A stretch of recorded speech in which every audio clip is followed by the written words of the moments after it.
Sạc lót đang phẳng này thôi nhé.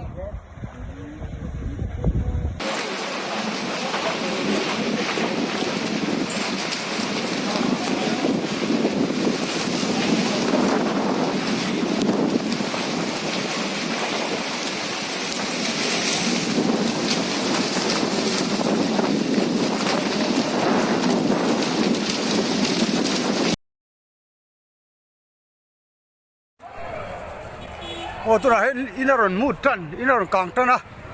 ya nó thẹt buổi lệ mẹ cả hey san mà đi chi khan ya hey tôi nói hiện in hi hắn càng trần to buổi khóc mày hey những cái nghe này cái bị cái theo huyền man lạc đón vì bùi tan thì vắt thể ông xí lầm ô hey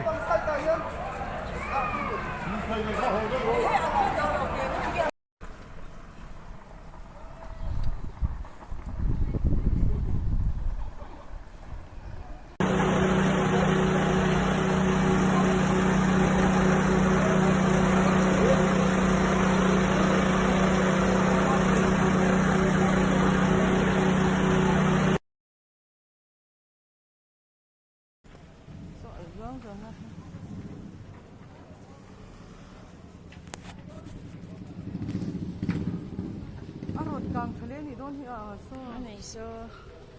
ơi khi đầm đuổi thêm bằng số thì khi rọp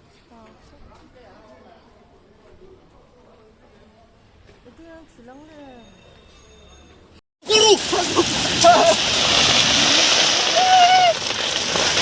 nó sẽ nghe đây ê khi nó